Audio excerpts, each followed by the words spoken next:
yang namanya di rumah aja gini, walaupun sekarang new normal ya, itu lebih aktif gitu Instagram, WhatsApp itu lebih aktif. Nah, alangkah lebih baiknya kalau WhatsAppnya lebih aktif lagi di grup-grup yang masuk tadi, kajian online yuk, diajakin, dikasih linknya, semua pokoknya dikasih posternya itu, di capture tuh, masukin di grup tuh, diajakin ngaji. Semoga ini jadi amal jariah untuk kita semua. Dan juga terima kasih kepada teman-teman semua yang ada di sini ya, yang sudah kru Cah Hijrah yang sudah menyelenggarakan kajian online untuk malam hari ini. Semoga mereka semua selalu diberikan kesehatan agar kajian-kajian atau kegiatan-kegiatan dari Cah Hijrah ini dapat terus berlangsung, teman-teman. Amin ya. Dan teman-teman kalau mau infak silakan loh ya. Ini karena saya juga gerah ya, sumuk loh ini di sini ya kan. Mungkin per AC ya kayaknya. Kepada donatur silahkan bisa diberikan AC plus listriknya ya kan. Mau aku kayak gini tuh, pakai kipas kayak gini, kayak cewek-cewek loh. Ini kalau cowok kayak gini ya, sumuk teman-teman ya. Tapi nggak apa-apa, semoga ini setiap keringat yang netes itu menjadi pahala. Mantap sekali. Baiklah, teman-teman silahkan bisa komen-komen juga kalau mau nanya-nanya boleh, dan kasih tahu ke kita kalau memang mungkin suaranya kurang bagus atau mungkin sinyalnya putus-putus gitu ya. Tapi kalau putus-putus dicek lagi, siapa tahu memang sinyalmu busuk teman-teman.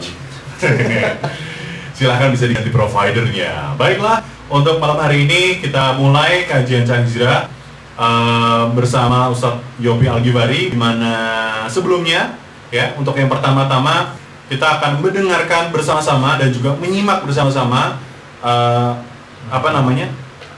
pembacaan Al-Quran atau tilawah bersama Mas Taufik atau Kakak Taufik. Silahkan Kakak Taufik.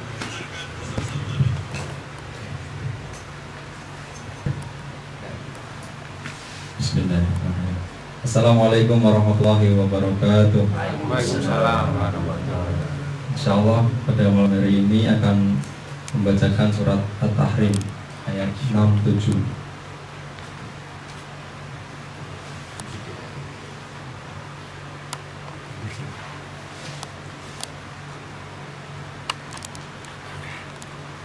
A'udzu billahi minasy syaithanir rajim.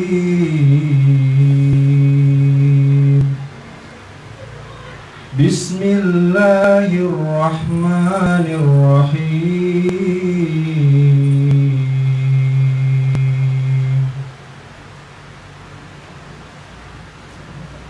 Ya ayyuhalladzina amanu qu anfusakum wa ahlikum nara.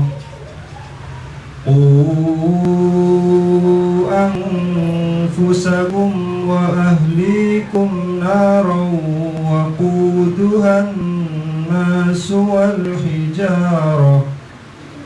وقودها الناس والحجارة عليها ملائكة غلاظ شداد لا يعصون الله ما أمرهم ويفعلون ما يؤمرون. يا أيها الذين كفروا لا تعتذروا اليوم إنما تجزون ما كنتم تعملون. صدق الله العظيم. Assalamualaikum warahmatullahi wabarakatuh.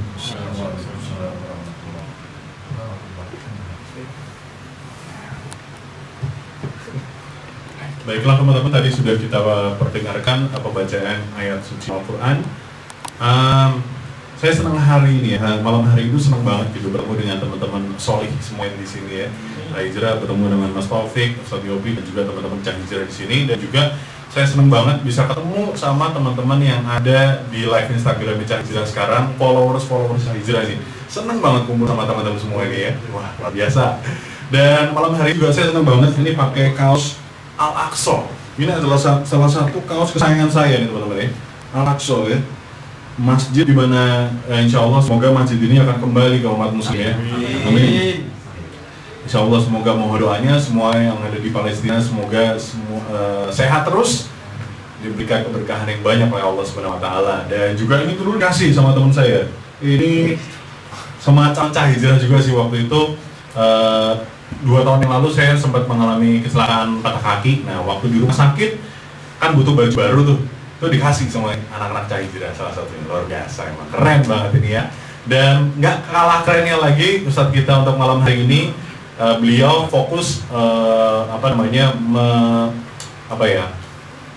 membangun pemikiran-pemikiran dan juga membangun akhlak dan juga membangun akidah di anak-anak muda, terutama khususnya di kota Semarang. Dan mari kita sambut untuk mari kita sambut tuh kayak acara musik gitu. Mari kita sambut acara Inbox. Baiklah, mari kita simak. Wah, pas nih. Mari kita simak kajian untuk Cah Hijrah malam hari ini bersama Ustadz Yopi Al-Ghifari. Tafadhol. Bismillahirrahmanirrahim. Assalamualaikum warahmatullahi wabarakatuh. Bismillahi masyaallah la yasukul khairan Allah. Bismillahi masyaallah la yasrifu su'a ilallah. Bismillahi masyaallah man kana min ni'mati fa minallah. Bismillahi masyaallah la haula wala quwwata illa billahil aliyyil azim. Alhamdulillahirabbil alamin hamdan katsiran thayyiban mubarakan fihi kama yuhibbu rabbuna wa yarda. Asyhadu an la ilaha illallah wahdahu la syarika lah wa asyhadu anna Muhammadan abduhu wa rasuluhu la nabiyya ba'da. Allahumma shalli wa sallim wa barik ala sayyidina Muhammadin wa ala alihi wa sahbihi ajma'in. Wallahu ta'ala fi kitabihil karim. A'udzu billahi minasy syaithanir rajim. Bismillahirrahmanirrahim. Anfusakum wa ahlikum nara. Qala aidan a'udzu billahi minasy syaithanir rajim. Bismillahirrahmanirrahim. Ya ayyuhalladzina amanu taqullaha haqqa tuqatih wa la tamutunna illa wa antum muslimun. Rabbi ishrah li sadri wa yassir li amri wahlul 'uqdatam min lisani yafqahu qawli. Rabbi zidni ilma warzuqni fahma. Allahumma fa'na bima 'allamtana wa 'allimna ma yanfa'una biha wa zidna ilmana.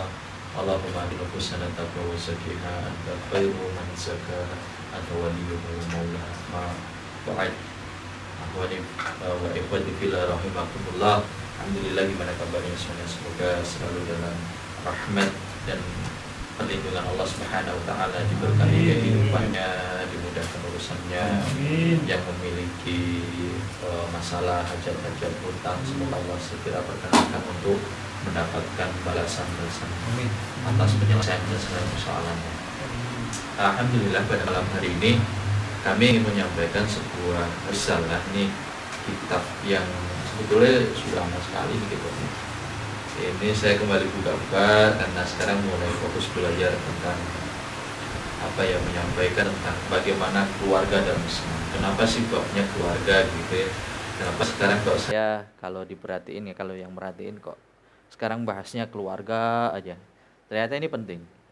Menurut riset yang saya lakukan sekarang ini, usia milenial sudah memasuki waktu di mana mereka sudah masuk ke masa ba'ah ya, artinya mampu secara biologis atau kemampuan secara finansial. Mereka ini butuh visi menikah, karena banyak sekali hari ini kesalahkaprahan tentang kehidupan ya, terutama mungkin di kota-kota besar, tentang menikah itu nggak penting-penting banget gitu. Bahkan ada yang punya visi nggak menikah ya dalam kehidupan. Ini kesalahan besar saya katakan, karena nikah itu adalah sunnah Nabi ya, sunnah Rasulullah SAW. Dan barang siapa yang tidak menyukai sunnahku, kata Nabi, berarti dia falaysa minni, bukan bagian daripada umatku, bukan pengikutku, kata Nabi. Maka ini kesalahan kaprah yang luar biasa kalau orang itu tidak punya visi menikah ya, visi misi menikah. Kitab ini adalah tulisan dari Syekh Yusuf Ahmad Al-Ba'dorani ya. Beliau ini adalah seorang penulis ya, ulama yang concern sekali di bidang rumah tangga. Nah, salah satunya ini adalah kitab yang beliau keluarkan ini. Ya, ini kitab yang membahas tentang al-ailah hisnun hasanaha Allahu wa rasuluhu.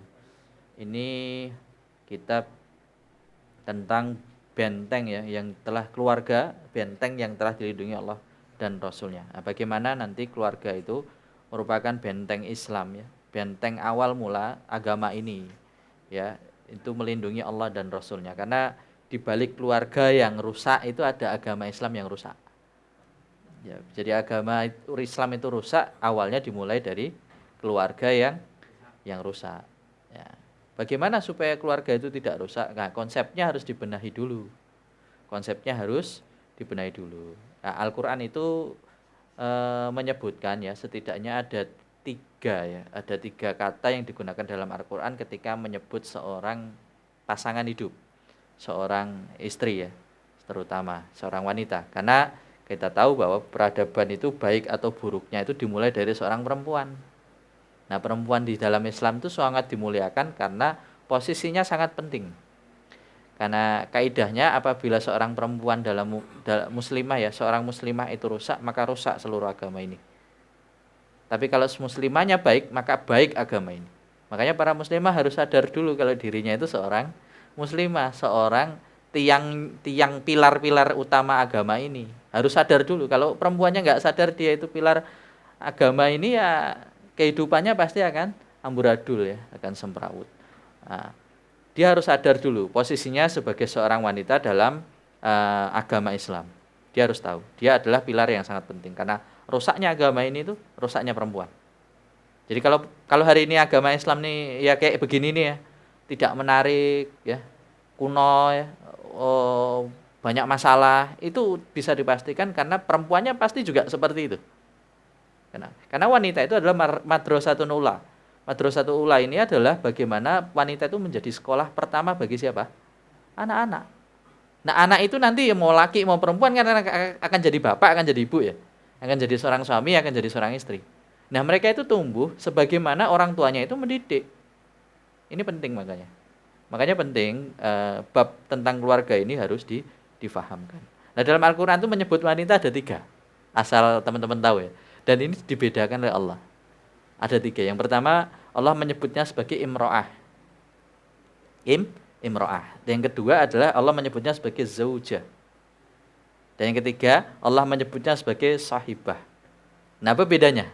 Ya, sahibah, imro'ah, zaujah. Apa bedanya? Ketika Allah menggunakan kalimat imro'ah, pengertiannya dulu. Imro'ah ini adalah laki-laki dan perempuan ya, laki-laki dan perempuan ya, yang punya hubungan fisik ya, tentu saja sudah menikah ya, punya hubungan fisik ya, tetapi mereka tidak sevisi. Ada nggak keluarga yang seperti itu? Ada nggak? Ada. Nikah tapi nggak sevisi ya. Nah, itu banyak terjadi terutama pada pernikahan-pernikahan yang proses awalnya itu salah. Kita katakan proses awalnya salah, keliru. Contohnya adalah misalkan dulunya pacaran ya, atau dulunya ya by accident ya, kesalahan. Tapi kemudian ketika berumah tangga keduanya ini tidak punya visi yang sama, tidak taubat bareng ini, tidak taubat bareng. Akhirnya salah satunya soleh taubat, yang salah satunya enggak. Tapi karena mikiri punya anak misalkan atau mikiri hal yang lain, mereka nggak mau pisah. Akhirnya jalanlah mereka. Nah, ini disebut dalam Quran itu adalah imro'ah. Perempuan seperti ini adalah imro'ah. Sebagaimana kemudian Allah Subhanahu wa taala itu menyebut di dalam surat At-Tahrim ya, tadi yang dibacakan ayat 10 tapi ya. Allah menyampaikan a'udzubillahi minasyaitonirrajim, bismillahirrahmanirrahim.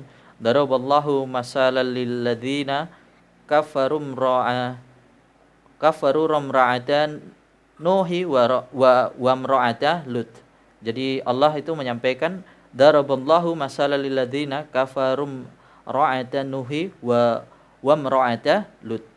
Jadi Allah itu sudah menjadikan contoh bagi orang-orang kafir itu istrinya siapa? Nuh dan wa imra'ata lut. Ya, jadi Allah itu menjadikan contoh istrinya Nuh dan istrinya Lut. Saya tanya ke teman-teman, Nabi Nuh dan Nabi Lut itu orang soleh enggak? Soleh ya? Nabi tingkatnya. Nah, ternyata punya istri. Punya istri apa? Tidak sevisi. Tidak sevisi. Istrinya dianugerahi. Tapi saya pengen tanya teman-teman, kalau punya keluarga kayak gitu, apakah kemudian Nuh dan Lut tidak boleh dakwah? Allah, gue ini daripada ngomongin orang, udah keluargamu sendiri didakwah. Ada yang begitu? Nah, enggak. Makanya berbeda karena persoalannya tadi dibacakan ku anfusakum ya ayyuhalladzina amanu ku anfusakum wa ahlikum nara. Lindungilah keluargamu ya dari siksaan, dari jilatan api neraka. Diperintahkan oleh Allah itu kita berikhtiar, bukan ngerubah mereka, tidak bisa. Karena sejatinya keluarga itu tetap disebut imro'ah itu karena nanti ada penjelasannya ya di pertengahan itu. Ini kita masuk di permulaan bab dulu. Untuk memahami dulu teman-teman bahwa wanita itu disebut oleh Allah ada 3 pasangan hidup itu. Termasuk ketika Allah itu menyebut siapa? Asiyah ya. Ketika Allah menyebut Asiyah, istri dari siapa? Fir'aun. Itu menyebut di dalam surat Al-Qasas ya. Allah berfirman, a'udzubillahi minasyaitonir rajim, wa qalatil amra'atu fir'auna qurratu 'ainil lai walak. Jadi Allah menyebutkan dan berkatalah para istri ya, berkatalah istri Fir'aun ya, ia adalah penyejuk mata bagiku dan bagimu katanya. Jadi penyejuk matanya ini disebutkan di dalam surat apa namanya? Dalam Al-Qasas tadi adalah sebagai sebuah bentuk bahwa disebut di sini waqalatim ra'atu, waqalatim timra'atu. Disebutnya adalah imro'ah, istri atau pasangan. Tapi kenapa tidak disebut zaujah? Nah, istri Fir'aun, istri Nabi Nuh, istri Nabi Lut, kenapa tidak disebut az-zaujah? Nah, tidak disebut istri-istri, tidak disebut pasangan hidup. Nah, pasangan hidup yang ada di surga. Karena definisinya berbeda. Kalau imro'ah adalah seorang sepasang kekasih yang punya hubungan fisik tapi tidak sevisi ini, dan mereka disebut imro'ah itu karena belum tentu ketemu di surga. Hati-hati. Sedangkan zaujah itu sama, punya hubungan fisik, hidupnya harmonis, ada kesamaan visi misi. Nah, tapi mereka nanti bertemu di surga. Makanya sebutannya beda. Sebutannya beda. Wa qalatim ra'atu fir'auna qurratu 'ainil liwalak.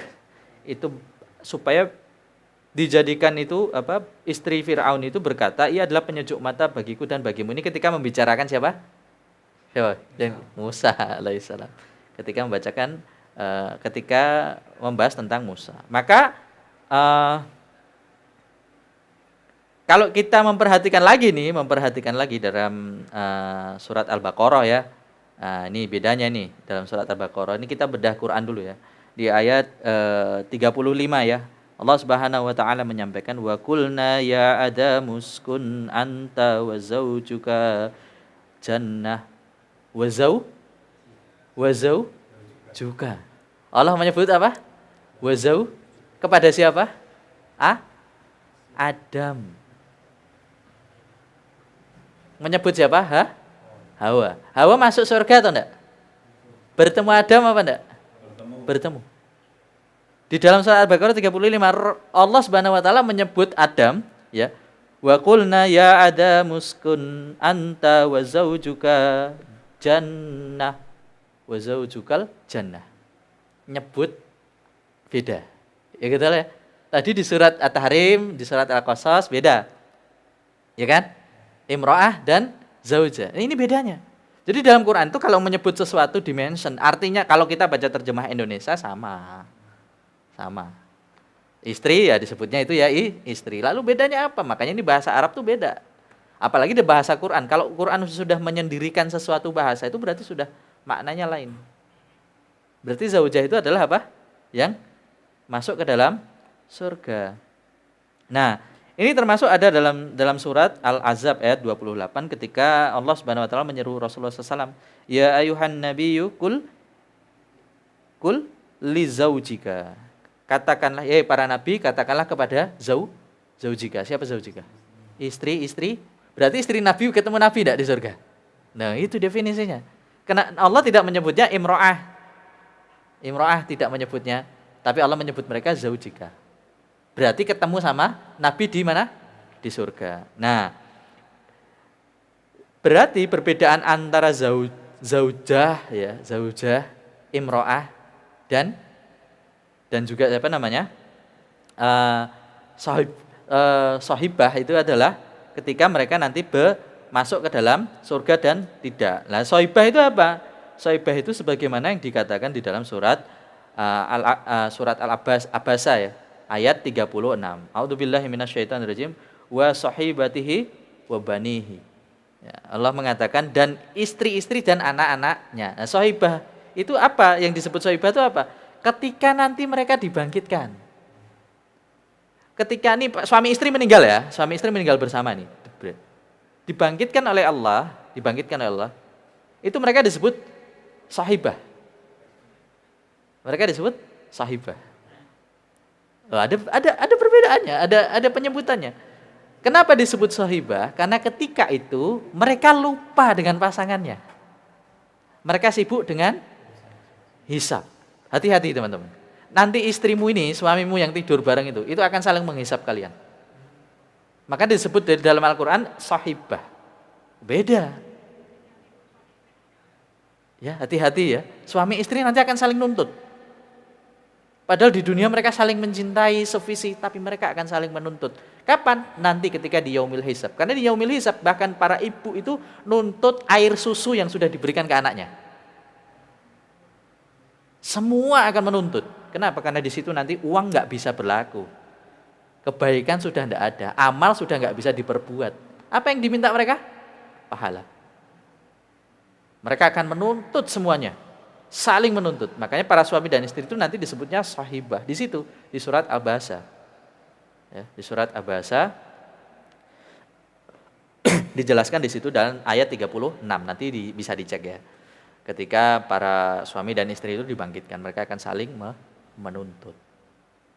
Nah, ketika kemudian mereka nanti setelah melewati masa hisab ya, mereka sudah lewat tuh ya, sudah melewati sirat, jembatan sirat, kemudian mereka sampai ke surga, baru di sana ketika mereka ternyata ketemu sama istri dan suami ya, mereka disebut apa? Zauja.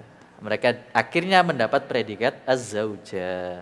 Ini yang bertemu di surga. Makanya saya bilang, teman-teman ya, ini maaf ya, termasuk untuk saya nih. Antum nih nikah sama sekarang pasangannya itu belum tentu jodoh. Belum tentu itu jodoh. Tapi apa? Mereka itu sebut teman hidup. Teman hidup apa? Zauja. Ketika mereka itu sevisi. Kalau namanya sama-sama soleh ya, berusaha jadi soleh. Ya udah, visinya samakan, jalan. Ya ini, karena janjian kita nanti ketemu ya di surga Aden. Ya, pojokan sebelah kanan ya. Yang kapling nomor 13. Ya, klaster yang sebelah. Pokoknya yang halamannya luas itu loh. Nanti kita janjian di sana. Makanya beban itu berat untuk laki-laki dan perempuan, untuk laki-laki. Karena nanti saya akan jelaskan di kitab ini, Allah jelaskan juga ya di dalam surat Az-Zukhruf ya ayat 70, A'udzubillahi minasyaitonirrajim. Bismillahirrahmanirrahim. Adkhulul jannata antum wa azwajukum tuhbarun. Jadi Allah mengatakan masuklah kamu itu ke dalam surga bersama apa? Pasangan-pasangan kalian. Disebut apa tadi? Wa azwajukum. Azwajukum itu jamak daripada zauja. Jadi ternyata istrinya enggak cuma satu, pasangannya enggak cuma satu. Itu nah nanti ada penjelasannya kenapa Allah menyebutnya jamak dalam surat Az-Zukhruf. Ya, bukan zaujah tok, tapi disebut oleh Allah apa? Azwajukum. Jamak. Ini jamak dari bentuk istri, dari istri-istri. Nah, atau pasangan-pasangan kalian. Kenapa? Ternyata ada pertanyaan. Ini pernah dilontarkan oleh Ummu Salamah kepada Rasulullah Sallallahu Alaihi Wasallam ketika bertanya, Ummu Salamah ini kan janda ya, berarti sebelumnya sudah punya suami, ya. Ummu Salamah sudah punya suami. Kemudian pernah bertanya pada Rasulullah SAW, ya Rasulullah, ya orang yang sudah pernah menikah nih, punya suami, nanti di surga itu sama suaminya yang mana? Pertanyaannya. Maka jawaban Nabi apa? Nabi mengatakan, jawaban Rasulullah SAW, nanti kamu itu bersama suami yang paling kamu cintai. Kemudian Ummu Salamah mengatakan, aku mencintaimu ya Rasulullah. Jadi nanti ketika ya contohnya kayak duda atau janda ditinggal meninggal ya suaminya, terus menikah lagi, itu nanti ketika masuk surga itu ditawari oleh Allah, nanti kamu mau bersama siapa? Suami yang paling kamu cintai. Pilih suaminya, misalkan ada ya tadi ya suami sambung kan ada beberapa ya. Mungkin barangkali sudah pernah nikah ya, bukan meninggalnya cerai ya, cerainya meninggal ya, bukan cerai hidup ya, cerainya meninggal. Nah, itu dia bisa memilih mana yang dia paling cintai gitu. Nah, itu dia akan bersama dengan suaminya itu yang paling dia cintai. Nah, makanya cari suami yang soleh. Ya, jadi kan enak kalau masuk surga itu bisa katrol-katrolan gitu. Kalau kayak Fir'aun ya aduh, serem ya. Ya apa yang mau dikatrol gitu. Nah, itu yang kemudian apa? Membedakan, termasuk para laki-laki. Nanti akan masuk ke dalam surga bersama istri-istri mereka. Itu jamak bentuknya. Makanya konsep satu istri itu sebetulnya enggak ada dalam Islam. Bukan satu untuk seumur hidup gitu. Tapi ini nanti disesuaikan kemampuan ya, jangan salah paham dulu gitu. Jangan salah paham. Artinya gini, mindsetnya bukan satu untuk selamanya gitu. Tapi kalau saya mampunya baru satu, sudah titik. Si titik di situ ya, titik. Jangan, pokoknya ini ya udah ini gitu. Jangan gitu ya. Ini keliru. Karena gini, karena ini nggak ada bedanya dengan agama yang lain. Padahal kata Nabi itu selalu menyelisih agama lain. Tahu prinsip agama lain kan? Nikah satu untuk selama, itu prinsip agama lain. Makanya Nabi menyelisihi, sahabat menyelisihi itu. Istrinya lebih dari satu. Ya, lebih dari satu, maksimal 4. Tapi saya katakan tadi, kalau yang pingin istrinya satu, ya itu karena didasari kemampuan. Karena saya mampunya cuma satu, titik, sudah. Kalau lebih dari satu nanti saya zolim. Nah, zolim itu lebih dekat kepada siksa. Jangan. Ya. Bagaimana dengan yang istrinya banyak terus menelantarkan? Nah, itu makanya saya bilang, itu mengikuti hawa nafsu. Karena tidak mengukur kemampuan. Ya itu makanya tidak disarankan. Tapi bukan membelakangi syariatnya, ya nggak boleh, karena nanti kalau kayak gitu kita sensi ya, benci banget sama prinsip seperti itu, itu celaka, malah bisa jatuh pada kekufuran, nggak boleh. Ya udah gitu, kayak kita sebagai laki-laki harus sadar betul kemampuan kita, jangan ngikutin nafsu, ya. Jangan ngikutin hawa nafsu, nggak boleh itu ya. Nah kemudian ketika dibahas tentang istri ini, makanya kita membahas tentang nanti ada bagaimana biar suami dan istri bisa sepemikiran. Ini harus nih. Terutama khusus buat teman-teman yang hijrah nih. Yang hijrahnya lagi punya istri atau pasangan, dan ini masih belum bisa sefikroh, sepemikiran, belum bisa sevisi. Nah, ini sesuatu yang bagus. Karena gini, nanti khawatir istri kita ini masuknya kategori imro'ah nih, cuman pasangan hidup di dunia. Ya. Bahaya. Atau suami kita itu cuman imro'ah, pasangan hidup di dunia, enggak di surga. Bahaya. Karena ya tadi saya katakan, yang antum nikahi hari ini, nih sebelah antum nih, sebelah kalian semua nih, belum tentu masuk surga bersama kalian. Belum tentu. Hatta sekalipun kalian udah punya anak dari dia. Ini konsepnya. Saya harus ngomong apa adanya ya. Jangan sedih ya. Jadi belum tentu pasangan kalian yang sedang kalian nikah ini, makanya kita ini berusaha untuk kemudian saling menjaga. Ku anfusakum wa ahlikum naro itu disebutkan untuk para laki-laki, supaya para wanita ini mau kerjasamanya, mohon kerjasamanya ya para ibu-ibu. Kita ini mau ketemu bareng nanti di surga sama anak-anak. Ya. Yuk, kalau saya mau berubah jadi lebih baik, jadi pemimpin yang baik, tolong kamu juga kontrol saya. Ibaratnya laki-laki itu di dalam rumah tangga adalah pemimpinnya. Maka wanita itu adalah tukang sumprit. Ini kalau suami meleset sumprit gitu. Mas, kita ini mau masuk surga loh. Ya, tolong. Kalau ini dan suami juga kalau salah ya jangan marah, jangan bakok. Akui kesalahan. Itu kalau suami yang masih punya iman. Karena kan kita harus punya tujuan nih gitu loh. Nah, tujuan ini penting berumah tangga. Sekarang saya tanya, ketika antum nikah, punya enggak tujuan menikah itu apa? Jangan gini ya, jangan yang ditanya kapan, why terus. Kapan nikah? Jangan, tanyanya kenapa? When ya. Tanya why gitu. Kenapa nikah? Cari alasannya, cari tujuannya apa. Kalau menikah hanya sekedar balapan, udah stop. Nikah hanya sekedar ya. Pengen posting ya di Instagram, tolong stop. Ya kan itu lagi usum ya. Kata-kata kayak gitu ya. Ya. Hanya untuk kemudian nanti, wah saya ini udah enggak jomblo, udah berpasangan, udah lulus. Jangan, stop, hentikan. Nikah enggak seperti itu, tidak sesederhana itu. Ya, belajar. Kita ini nikah nih harus tahu dulu nih, laki-laki perempuan tuh, suami dan istri itu gimana nanti pendidikannya. Ya, makanya ini saya buat kajian seperti ini, sebelum ini serial nanti. Panjang ini. Ya segini kitabnya. Ada sekitar 300 halaman. Dan ini baru masuk bab muqaddimah, pengenalan dulu. Dan tidak perlu khawatir ngaji-ngaji seperti ini ya, ngaji-ngaji percintaan seperti ini ya. Kalau antum mau perhatikan para ulama-ulama besar itu ya, ulama-ulama sekelas Imam Ghazali ya kan, Ibnu Qayyim Al-Jauzi, bahkan Ibnu Hazm itu selain mereka membuat tulisan kitab-kitab yang berat ya, kitab fikih, kitab sampai dengan segala perbedaannya dan usulnya itu, mereka itu juga ternyata menulis kitab cinta yang gak kalah romantis.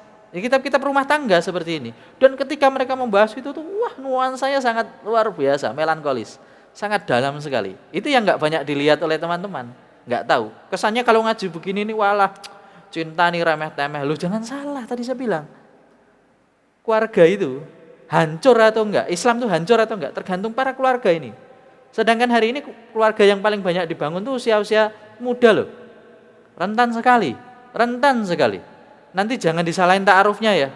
Perceraian terjadi karena tidak saling mengenal. Bukan itu persoalannya. Persoalannya bukan karena tidak saling mengenal, tapi nggak ada ilmu. Sudah tidak saling kenal, tidak ada ilmu. Kalau diajak ngaji begini ngomongnya ngaji cemen. Saya nggak ngerti. Padahal para ulama lu nulis kitab-kitab luar biasa. Ibnu Qayyim tuh ya menulis kitab namanya judulnya Raudatul Muhibbin. Raudatul Muhibbin. Tamannya orang-orang yang saling mencintai. Enak tuh kitabnya. Ibnu Hazm tuh nulis namanya Tauqul Hamamah, kalung merpati judulnya. Nanti cek aja kitab-kitab itu. Itu membahas tentang rumah tangga. Lu itu ulama lu. Kalau kita bahas mereka itu kitab fikihnya banyak ya. Nyabangnya banyak. Mereka juga nulis kitab tentang rumah tangga, supaya tahu bahwa rumah tangga itu tetap penting dalam Islam. Penting sekali. Meskipun Anda bukan dai, meskipun Anda bukan aktivis membangun keluarga, nanti Anda tuh punya anak, keturunan, itu yang menjadi persoalan. Keturunan itu harus kuat. Karena Nabi itu tidak ingin meninggalkan generasi yang lemah. Nah, masuk ke bab pertama di sini adalah memahami dulu antara laki-laki dengan perempuan. Laki-laki dengan perempuan. Yang kita perlu pahami adalah Allah sudah menciptakan laki-laki dan perempuan itu beda, itu titik ya. Tolong emansipasi ya, pemikiran-pemikiran feminisme itu dibuang jauh-jauh itu. Kenapa sih perempuan kok dalam pernikahan, perempuan itu sejak menikah pasti akan terpenjara? Mindsetnya begitu feminis. Tidak bebas, di bawah ketiak laki-laki, ya kan? Nah ini harus paham dulu. Ini kalau sudah ada pernyataan seperti itu, wah itu sudah jauh dari Islam. Jauh dari konsep Islam. Pahami dulu ya, nanti kita akan bahas ini. Allah Subhanahu wa taala itu pertama kali menciptakan makhluk setelah semua Allah ciptakan nih. Setelah malaikat, ya, pohon-pohon, manusia dan sebagainya, surga, neraka Allah ciptakan. Yang paling mutakhir Allah ciptain apa setelah itu? Makhluk. Ada satu makhluk nih. Setelah Allah ciptakan semua nih, alam semesta semuanya ya, malaikat, setan, terus Allah ciptakan siapa yang terakhir? Manusia. Mutakhir. Ini kata Allah sih sebaik-baik ciptaan. Manusia itu sebaik-baik ciptaan. Ya. Sekarang saya tanya, ketika Allah menciptakan manusia, siapa yang pertama kali Allah ciptakan? Siapa? Adam. Adam laki-laki apa perempuan? Tahu sekarang? Itu secara penciptaan. Adam diciptakan lebih dahulu daripada Hawa. Saya tanya, ketika Adam diciptakan, Allah langsung menciptakan Hawa enggak? Allah menciptakan, ketika Allah selesai menciptakan Adam, Allah langsung menciptakan Hawa enggak? Adam menikmati surga dulu. Sampai dirinya merasa kesepian. Tuh. Ya, paham ya? Kemudian Allah ciptakan dari tulang rusuknya yang paling atas itu, dikatakan di sini ya. Tulang rusuk Adam yang paling atas. Jadi tulang rusuk itu sebelah kiri ya, paling atas. Allah mengambil tulang rusuk Adam ya dari dada kanan. Jadi tulang rusuk itu ada 18 tulang. Allah itu menciptakan Hawa dari tulang rusuk sebelah kiri Adam yang paling atas. Berarti dekat jantung. Yang paling atas. Yang paling bengkok dari 18 tulang rusuk. Dikatakan di kitab ini. Allah menciptakan ibu kita. Ya. Namanya siapa? Siti Hawa. Siti itu artinya ibu, bukan nama ya. Siti itu ibu artinya. Siti Hawa atau ibu kita semua, yakni Hawa, dari tulang rusuk Adam. Ya. Berarti sekarang tulang rusuknya tinggal berapa? 17. Nah, aktivitas penciptaan ini itu melekat ya kemudian kepada kedudukan laki-laki dan perempuan. Jadi laki-laki dan perempuan itu di sini bedanya. Allah Subhanahu wa taala mengatakan dalam surat Al-Baqarah ayat 228, A'udzu billahi minasyaitonir rajim. Bismillahirrahmanirrahim. Walahun mislul ladzi 'alaihinna bil ma'rufi walirrijali 'alaihinna darajatun wallahu azizun hakim.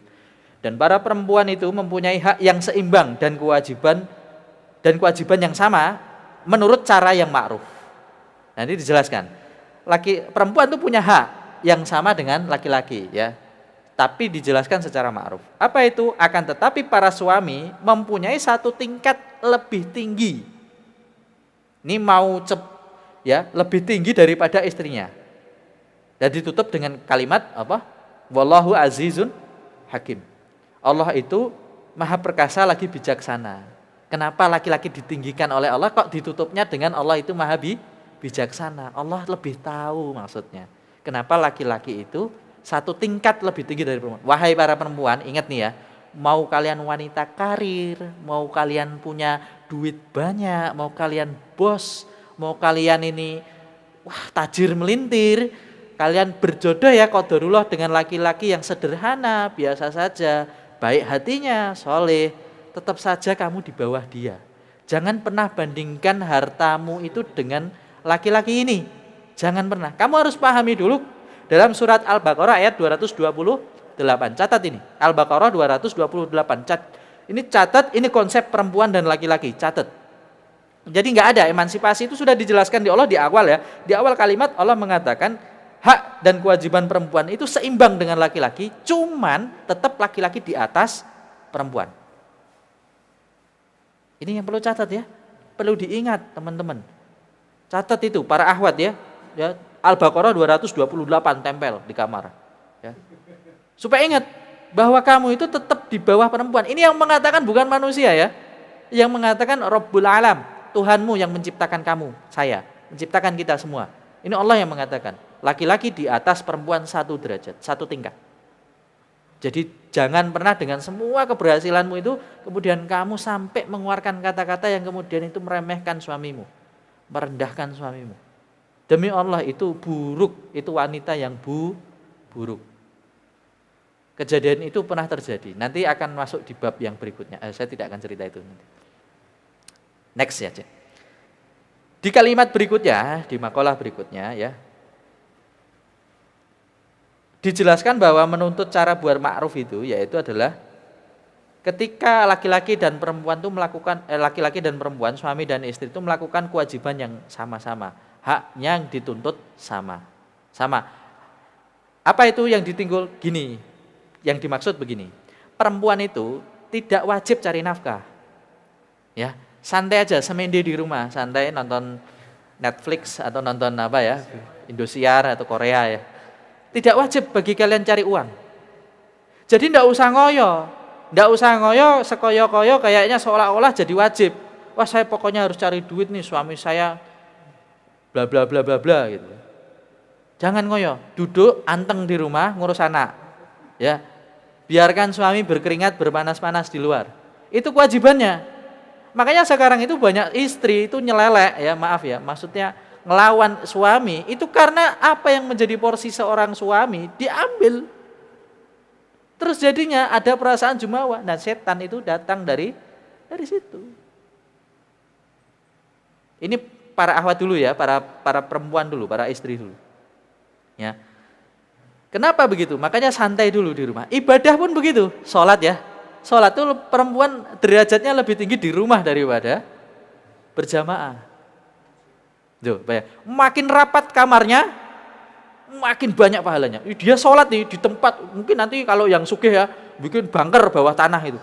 Dia ditutup kabeh rapat, asenan, ya nyaman lah pokoknya. Itu semakin rapat, pahalanya semakin banyak. Perempuan. Tapi kebalikan ketika mereka ke jamaah di masjid. Tapi boleh nggak Ustadz? Boleh. Umar bin Khattab radhiyallahu anhu pernah satu ketika melarang istrinya tentang itu, kemudian istri beliau mengadukan kepada Rasulullah dan kemudian Rasul mengatakan, jangan, biarkan, kasih haknya. Itu hak yang dimaksud sama. Ya. Pak, aku bosan sholat rumah terus pengen jamaah. Silakan.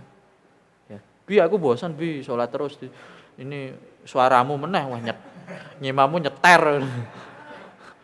Lah kok malah ternyata ketawa ada suaminya malah sholatnya di rumah terus ngimam istrinya. Ya, ganti suasana pengen sholat di luar, boleh, jangan dihalangi. Karena tujuan keluar rumahnya adalah beribadah. Ya, boleh nggak perempuan nyetir? Boleh nggak perempuan naik kuda? Boleh nggak perempuan? Boleh, ya, tidak dibatasi selama ada izin dari mahramnya. Yang single-single itu juga jangan mentang-mentang, oh saya masih single nggak punya suami bebas kemana-mana, itu juga tidak tepat. Nah ini salah satu kenapa perempuan itu dibatasi, Mas. Ikhwan fillah rahimahullah. Dibatasi, kenapa? Karena maaf ya, bahkan mereka menikah tuh perempuan butuh laki-laki enggak? Butuh. Kalau bapak enggak ada, kasih ke siapa? Saudara laki-lakinya, kandung. Kalau enggak ada, kasih ke siapa? Oh ya, omnya, Pak D-nya, ya saudara bapaknya laki-laki. Terus sampai terakhir wali hakim. Itu pun laki-laki enggak? Enggak bisa loh. Makanya perempuan tolong sadari betul posisinya dulu. Laki-laki memang dilebihkan oleh Allah dalam agama ini. Ini yang muslimah ya, yang muslim, yang di luar muslim jangan dicontoh. Itu memang bukan cara hidup kita. Cara hidup kita itu bagaimana tolak ukurnya? Akidah kita, akidah Islamiyah. Nah, sekarang ke bagian ikhwan, laki-laki nih para suami. Nih para perempuan senang ini. Ya gini dong, gantian kita terus diserang. Nah para suami gitu ya, ini memiliki satu tingkat lebih di atas istrinya. Sebagaimana tadi kalimat Allah dalam surah Al-Baqarah ayat 228. Nah kenapa? Kenapa laki-laki lebih tinggi dari perempuan? Ya pertanyaan kan itu ya. Kenapa laki-laki dapat waris lebih banyak? Ya gitu ya.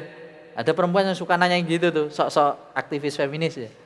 Tahu nggak kalian bahwa laki-laki itu punya posisi tanggung jawab yang lebih tinggi, yang memiliki tugas yang tidak dimiliki oleh perempuan. Ya, laki-laki itu harus bersungguh-sungguh dalam mengatur kehidupan. Itu laki-laki. Laki-laki kalau nggak pernah sungguh-sungguh sama hidupnya sendiri, kok ada perempuan yang mau nikah sama dia? Ini amazing saya bilang. Ya, menarik, ajib. Ini saya nggak ngerti betapa sabarnya perempuan ini. Ngelihat laki-laki yang nggak pernah bersungguh-sungguh dengan hidupnya sendiri itu loh. Kok ya ada orang perempuan tertarik sama laki-laki yang hidupnya nggak sungguh-sungguh. Ya. Kemudian apa? Laki-laki itu bekerja untuk menghimpun segala harta yang nanti diberikan ya, dinafkahkan kepada siapa? Istrinya, keluarganya, anak-anaknya. Ya. Mereka juga punya kewajiban melindungi keluarganya. Ya. Oleh sebab itu laki-laki punya hak waris lebih banyak. Sebab apa? Mereka punya kewajiban menafkahi. Ya. Punya kewajiban menafkahi, makanya warisnya lebih banyak. Ya. Wah, kalau cuma menafkahi mah saya bisa, perempuan sekarang mah independen. Ya, wah kerja bisa, mana kerja sendiri cari uang. Tapi dalam menurut agama kalian seperti itu dengan tanpa niat bantu suami. Misalnya suaminya memang ekonominya kalau nggak dibantu berat nih ya, maka istri inisiatif. Itu pernah dilakukan oleh Sayyidah Fatimah. Sayyidah Fatimah pernah bekerja membantu Sayyidina Ali yang memang kehidupannya miskin. Boleh, karena itu bahkan bernilai pahala karena niatnya bukan cari uang tapi membantu suaminya. Ingat ya, niat itu penting. Sama-sama melakukan aktivitas kerja. Kalau niatnya yang satu cuman ingin mengumpulkan harta terus biar nanti ngomong biar nggak diinjak laki-laki, ini nggak dapat apa-apa wanita. Karena hukum asalnya mereka kerja itu mubah, boleh. Tapi kalau untuk kemudian tadi prinsipnya adalah biar nggak diinjak-injak pria, dosa. Bukan gitu prinsipnya. Perempuan kerja itu prinsipnya adalah bantu suami. Kalau suami ekonominya memang kondisinya susah nih, kalau nggak dibantu sama istri, dibantu sama istri. Itu kalau niatnya membantu suaminya dapat pahala, mulia itu istrinya. Sebagaimana dilakukan siapa? Ibunda kita, Khadijah. Sayyidah Khadijah itu dulu bantu Rasulullah SAW. Banyak loh harta beliau dikeluarkan untuk dakwah sampai kemudian beliau jatuh miskin. Sampai menyusui Fatimah saja susahnya minta ampun.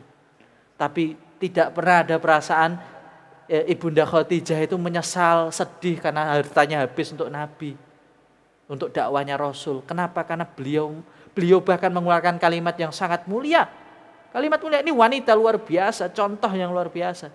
Khadijah itu mengeluarkan kalimat mulia. Ya Rasulullah, seandainya aku nanti wafat ya, kemudian engkau masih berdakwah dan engkau membutuhkan sesuatu dariku, datang ke kuburanku Rasulullah, ambil tulang-tulangku. Jika engkau membutuhkan itu, ambil ya Rasulullah. Itu makna ya, bil makna, maksudnya bukan sesungguhnya begitu, tetapi maksudnya walaupun Khadijah nanti sudah tidak ada, Khadijah masih tetap pengen menemani Rasulullah itu berdakwah dengan apa yang dia punya. Nah itu loh konsep wanita solihah, gitu loh. Akhwati wa ikhwani fillah rahimakumullah. Makanya disebut wanita paling mahal perhiasan dunia ya. Wanita apa? Solihah disebutnya. Mata'ud dunya itu yang dimaksud dalam Quran, perhiasan sebaik-baik perhiasan. Perhiasan itu harganya mahal, indah, keren, bagus. Ya enggak? Siapa yang enggak mau wanita dengan diamond 24 karat? Enggak ada. Wanita semua suka. Kalau dikasih apalagi gratisan, waduh, mencak-mencak, seneng. Ya. Tapi ada yang lebih indah dari itu katanya, kata Allah nih, apa namanya? Wanita solihah. Itu lebih indah daripada itu. Makanya namanya perhiasan lebih mahal dari diamond 24 karat. Ya kalau ditaruh di tempat yang aman. Kalau antum punya perhiasan, mbok ler apa mbok empetke? Kalau antum punya perhiasan nih, Mas, 2 ton. Mbok ler apa mbok empetke? Apa mbok story ke?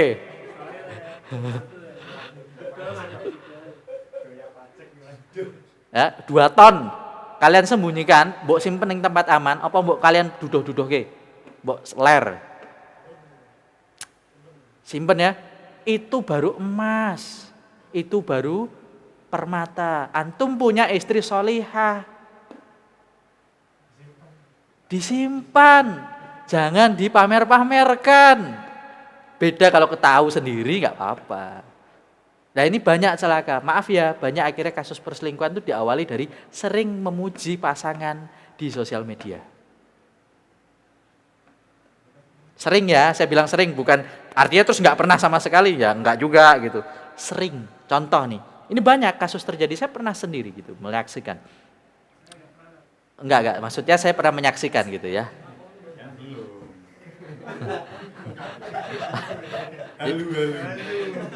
Dia kan belum nikah ya. Halo.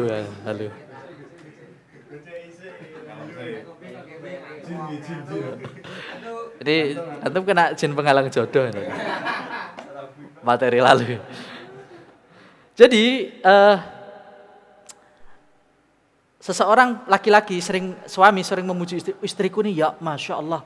Pakai masya Allah tabarokallah, pakai itu. pakai kalimat itu benar ya, memuji itu, tapi terlalu sering. Masakan istriku istimewa. Ya Allah subhanahu wa istriku ayune ya Allah. Terus ditulis istriku tuh sabar banget. Itu kalau dibaca orang terus menerus ya, di-share orang tahu, apa yang terjadi? Hasad. Pertama dia bisa jadi iseng pengen tahu istri antum, yang kedua bisa jadi malah mendoakan yang buruk-buruk untuk antum. Makanya punya suami soleh, punya istri soleha, biasa aja. Kalau mau mesra sekali dua kali, enggak apa-apa. Kayak Rasulullah SAW tuh, iya kan? Bukan enggak pernah sama sekali kalau Rasul, enggak. Wow, jangan-jangan nanti ada orang hasad. Enggak begitu ya. Nabi itu ya ini sunahnya ya. Nabi kalau sedang jalan sama istri, digandeng, Mas, Mbak. Ini hari ini nih ya, nih kena persepsi jelek juga nih. Katanya lebay, waduh, wedi ilang, norak, ya kan? Kekanak-kanakan. Salah. Jangan, salah itu. Ya ini diperbaiki tolong. Yang punya suami ya istri ya, yang belum punya tolong jangan. Ya bayangkan dulu aja lah sama gandeng ibunya ya. Enggak tahu gandeng bapaknya ya. Suami istri itu Rasulullah SAW mencontohkan setiap Rasul itu jalan dengan istri beliau itu menggandeng tangannya. Gagah dengan bangga. Wes mbok bojomu ayu lemu apa ireng apa digandeng ya. Iku sunah Nabi karena kata Allah setiap yang tangan itu suami dan istri menggandeng ya karena Allah ya. Kemudian tuh berguguran dari tangannya itu setiap dosa mereka. Terus selama mereka megang tangannya itu kalau bisa dilihat dosanya itu gugur lewat tangan itu. Jatuh semuanya itu. Bluk kayak tebelek mungkin ya kan. Lah kan dosa kan jelek ya. Jatuh itu bluk gitu. Pegangan tangan. Itu baru pegangan tangan. Satu waktu bahkan lebih ekstrim lagi tanda kutip ke romantisan Nabi. Tapi tadi saya katakan sekali waktu. Ini untuk menunjukkan kalau Nabi itu cinta sekali dengan para istri-istri beliau. Pernah nonton gulat bareng Aisyah radhiyallahu anha. Kepala Aisyah itu di sininya pundaknya Nabi. Ya kan? Pundaknya Nabi gini. Gitu ya. Nonton gulat, nonton pertandingan. Nah, Rasulullah SAW di mana ketika ngerasa nih, wah ini istri, ini suami harus peka gitu ya. Harus peka karena kadang-kadang terlalu lama jomblo nggak peka gitu ya. Terlalu lama sendiri nggak peka, istri sudah masang kondisi begitu, deng. Malah kadang-kadang digini, wes toh, aja ngono, delok wong. Kadang-kadang malah begitu ya. Kadang-kadang malah dijenggung, lah. Tidak begitu ya, tidak begitu. Nabi begitu Aisyah itu menyandarkan kepala beliau di pundaknya Rasulullah SAW, jatuh begitu. Apa yang dilakukan Nabi? Menempelkan pipi beliau ke pipinya Aisyah, bertemu. Ini hadisnya sahih. Bertemu pipi Aisyah dengan pipinya Rasulullah. Mesra enggak? Romantis sekali. Bahkan Rasulullah SAW itu kalau makan atau minum nih, itu Rasul sampai melarang Aisyah menggunakan gelas yang berbeda. Udah usah waktu mau jangan. Sini gelasnya. Gelasnya tinggal setengah airnya, cari bekas bibirnya Aisyah, doaan. Benar Pak? Rasul meminum di bekas bibir yang sama. Itu niat loh ya. Niat Rasulullah bukan enggak sengaja, enggak. Niat Rasul mencarinya kemudian diminum. Itu bagi istri sentuhan-sentuhan seperti itu luar biasa. Ya. Itu cuma terjadi ketika awal nikah sih biasanya. Kalau udah 10 tahun nikah udah sembarang gitu ya. Gitu. Nah ini menjadi kritik untuk diri saya pribadi juga, untuk teman-teman yang terutama masa pernikahannya sudah lama. Cinta itu tidak pernah mengenal usia, teman-teman. Antara suami istri itu berpahala. Jatuh cintanya berpahala. Makanya kita harus sadar dulu gitu ya. Nah tadi kita kembali ke peran laki-laki, bahwa laki-laki itu kenapa ditinggikan oleh Allah, karena pertama punya apa? Kewajiban apa? Menafkahi. Dan yang kedua, laki-laki itu bertanggung jawab keseluruhan dosa yang dilakukan keluarganya. Kalau perempuan istrinya nggak mau berhijab, auratnya sampai dilihat orang lain, maka suaminya yang dapat dosanya. Ya, istrinya dapat, suaminya juga dapat, padahal tidak dilakukan oleh suaminya itu. Ya, makanya suami nanggung persoalan-persoalan seperti itu. Kemudian termasuk memutuskan keputusan yang kemudian itu bersifat kelangsungan keluarga besarnya. Contohnya ketika laki-laki itu menjatuhi putusan begitu ya, mengambil keputusan, kita mau berhenti riba enggak usah. Wah itu suami itu nanggung dosa semuanya itu. Pak ini kita mau ninggalin judi enggak Pak? Wah apa kita mau gini terus enggak Pak? Ya wis gini gitu terus. Ini suami ini menanggung bebannya. Pak ini kita bisnisnya masih amburadul nih Pak, bisnis haram. Piye iki? Lanjut Pak enggak?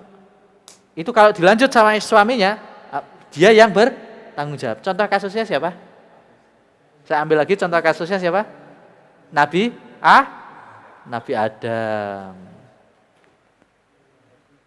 Nabi Adam. Yang memutuskan makan buahnya siapa? Enggak, yang memutuskan. Adam. Karena digoda oleh dibujuk oleh Hawa. Hawa digoda oleh setan. Makanya ya Pak, ya para bapak, laki-laki, tolong difahami, setan tidak bisa goda laki-laki, susah. Tapi kalau sudah lewatnya ibu, itu yang tadinya sel pejabat bersih itu bisa jadi korup. Makanya hati-hati pilih istri.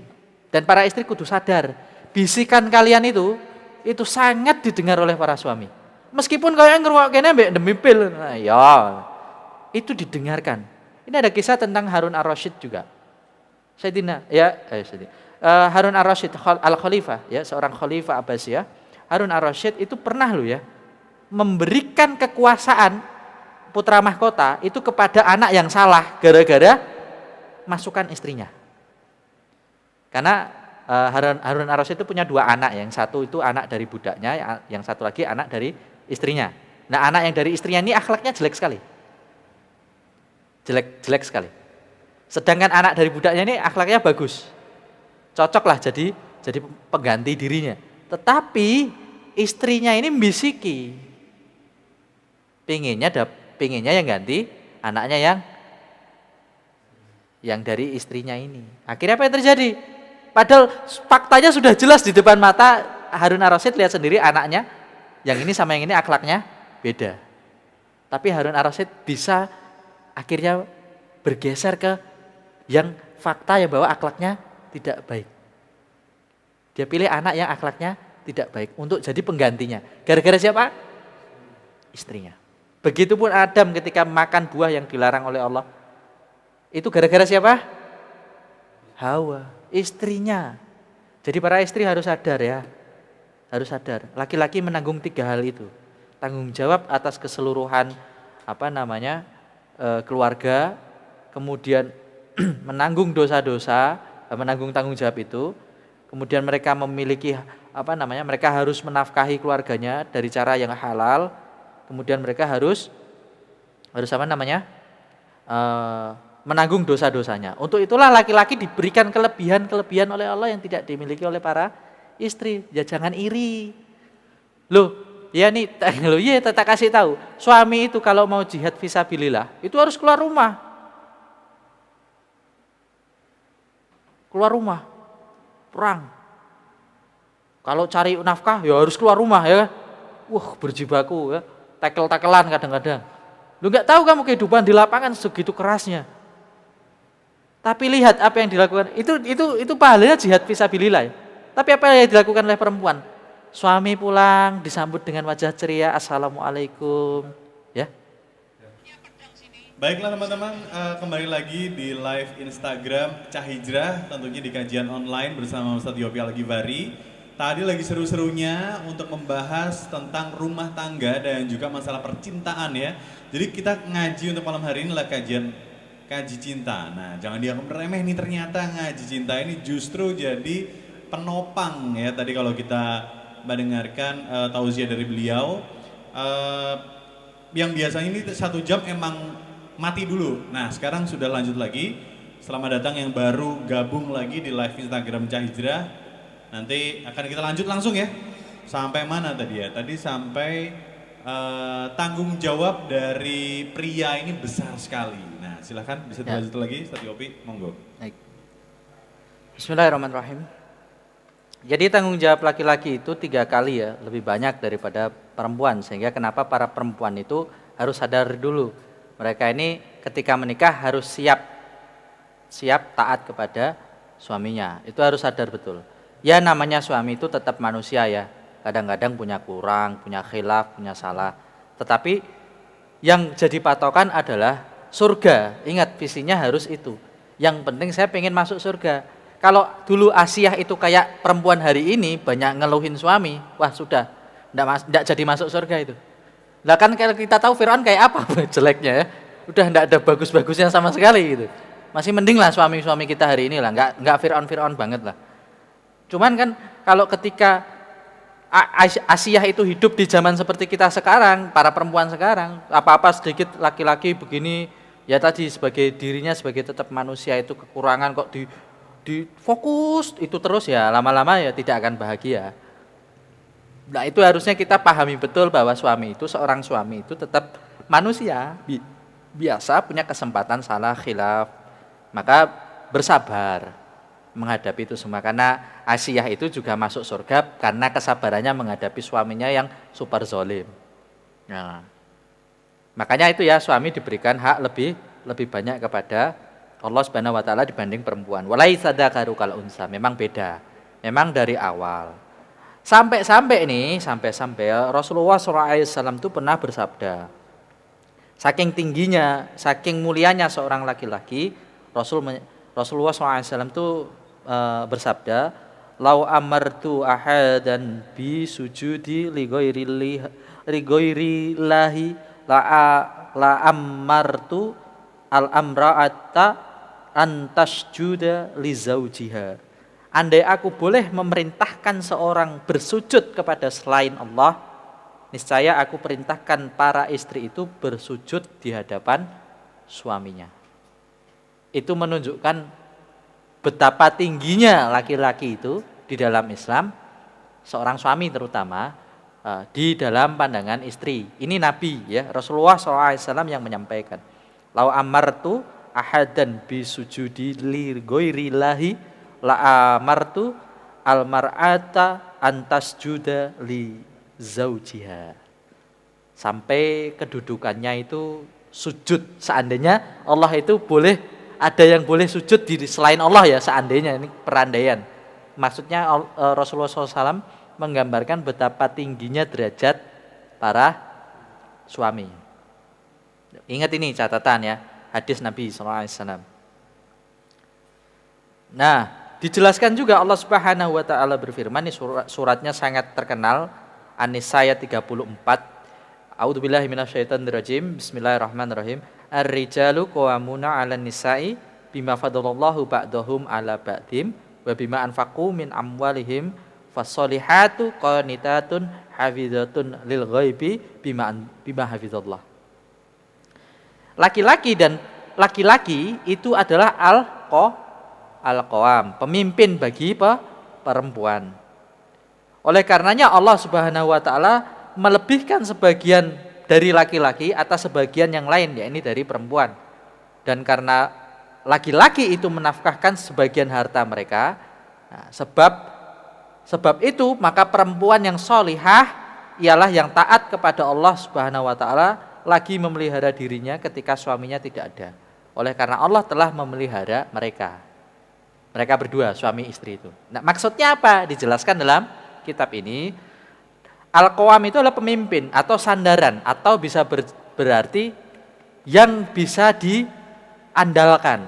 Ingat nih laki-laki ya, Allah mengatakan kalian itu, para laki-laki, para suami, adalah sesuatu yang bisa disandarkan, tempatnya para perempuan itu curhat, tempatnya para perempuan itu yakin, mantep, gandul ya bahasa Jawanya. Kalian harus sadar. Makanya seorang laki-laki itu tidak boleh, kalau bahasanya Mas Rocky itu tidak boleh imbas-imbis. Ya. Laki-laki itu tidak boleh, nggak bisa memutuskan sesuatu, itu tidak boleh laki-laki. Ya, nggak boleh ya gayuk, ya. Tidak boleh ya gayik ya. Kalau Jawanya, laki-laki itu harus tetap, harus bisa, karena mereka adalah qawam, pemimpin. Ya. Ya. Karenanya itu laki-laki diberikan kelebihan oleh Allah Subhanahu wa taala. Karenanya laki-laki itu apa? Yang boleh mimpin, perempuan tidak boleh. Ini makanya yang boleh jadi presiden laki-laki harusnya. Yang boleh jadi pemimpin negara ya itu laki-laki harus. Yang boleh jadi mimpin kalau mimpin perusahaan gimana? Ya boleh kalau itu skemanya kecil. Artinya mimpin di tempat-tempat yang itu akan bertanggung jawab pada persoalan keseluruhan yang besar. Seperti kepemimpinan negara, ya, seperti kepemimpinan keluarga, itu tidak boleh perempuan yang mimpin. Tidak boleh itu. Loh lah ya makanya itu tidak boleh sebetulnya secara kaidah. Ini tapi jangan melebar ya, nanti bahaya itu. Tapi saya harus sampaikan, memang benar karena faktanya ini dijelaskan di kitab ini. Ini saya tidak membuat-buat ya. Ini di kitabnya para ulama. Dikatakan kenapa laki-laki itu yang bisa mimpin? Pernah nggak sholat yang mimpin imamnya perempuan? Ada laki-laki tapi. Lu sak jelek-jeleknya laki-laki itu ya. Sama agamanya jelek lah. Tapi ketika dia satu misalkan di masjid itu ada sekumpulan perempuan dan laki-laki itu satu, ini agamanya raklep lah. Itu tetap dia yang harus jadi imam loh. Tetap dia. Persoalannya bukan persoalan kembali ke hukum pemahaman agamanya. Meskipun di dalam ruangan itu ada ustazah nih kumpul, ini ustazah semua. Guru ngaji semua kumpul. Ada satu laki-laki yang muhibin lah, ibaratnya sinau lah. Ya, agamanya belum bagus-bagus amat. Suruh sholat, ya tetap dia yang mimpin. Tapi kalau sholat ya bukan satu lah laki-lakinya, ya ada beberapa mungkin. Tetap laki-laki itu yang harus mimpin ibadah sholatnya. Sama pada perusahaan-perusahaan krusial lainnya, itu tidak boleh itu.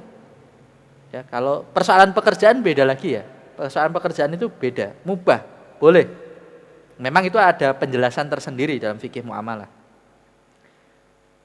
Nah, yang boleh menjadi pemimpin itu laki-laki karena kalimatnya al-qawam. Ar-rijalu qawamuna 'alan nisa. Laki-laki itu biar bagaimanapun pemimpinnya para perempuan. Ya, para perempuan selama akalnya sehat. Kemampuan akalnya ada. Ya, dia menaati kewajiban-kewajiban agama. Dia kemudian bertanggung jawab memelihara urusan umat, maka dia wajib ditaati. Ya, kalau akalnya tidak sempurna bagaimana? Ya tidak wajib. Misalkan maaf ya Down syndrome. Nah, itu tidak wajib dia jadi pemimpin. Itu boleh perempuan itu memimpin karena akalnya tidak sempurna. Nah, laki-laki itu mendapat bagian besar, lebih besar dalam hal waris dan hak talak. Betul ya? Talak itu tidak ada di perempuan. Mau perempuan semangkel apapun, aku ingin cerai, itu enggak kena.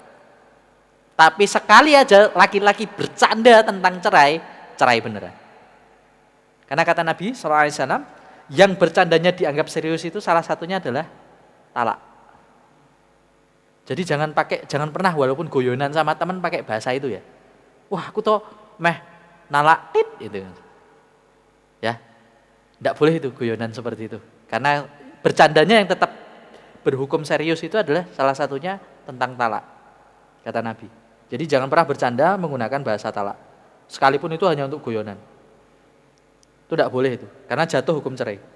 Seketika itu. Kemudian apa? Laki-laki juga boleh menikah lebih dari satu istri. Laki-laki itu perempuan itu tidak boleh menikah kecuali hanya dengan satu laki-laki. Satu laki-laki saja perempuan ya, satu perempuan satu laki-laki. Tapi kalau laki-laki boleh. Kemudian perempuan itu tidak boleh menikah kecuali dinikahkan oleh seorang laki-laki yang menjadi mahramnya atau wali hakim. Makanya perempuan ini tetap butuh laki-laki. Tidak bisa enggak. Ya. Nah, di dalam Al-Qur'an disebutkan bahwa wanita itu qanitatun. Maksudnya apa? Ya. Ini wanita gelarnya fasolihat, solihah. Wanita solihah itu wanita itu gelarnya solihah, muslimah. Dari Allah Subhanahu wa taala. Asal dua hal ini diterapkan, yaitu qanitatun, yang dimaksud qanitatun apa? Menunaikan kewajiban dan hak-hak suaminya. Disebut qanitat, taat. Wanita yang disebut solihah itu yang memenuhi hak-hak suaminya, meskipun suaminya zalim dengannya. Ini dengan sebagai catatan. Karena ibadah itu tidak bisa dipisahkan atau tidak bisa dinasakkan dengan kondisi. Misalkan gini, ngapain saya memenuhi hak dia, wong dia nggak pernah memenuhi hak saya, itu tetap tidak gugur begitu. Ini harus dipahami. Tapi kalau kita minta berpisah, persoalan sebab itu dibolehkan dalam syariat. Karena laki-laki secara tanggung jawabnya tidak terlaksana, maka ada uzur yang membolehkan. Tetapi kalau kita memilih bertahan ya, kan banyak ya perempuan dizolimi laki masih bertahan aja ya. Kalau ada pilihan itu, seorang perempuan bersabar atas itu, maka hukumnya tetap sama. Dia harus tetap memenuhi hak-hak suaminya meski suaminya mengecewakan dirinya atau tidak memenuhinya, tetap wajib.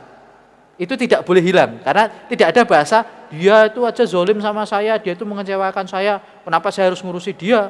Itu tidak boleh itu. Kalimat seperti itu tidak boleh, karena itu bukan ciri wanita solihah. Kembali lagi contohnya siapa? Aisyah.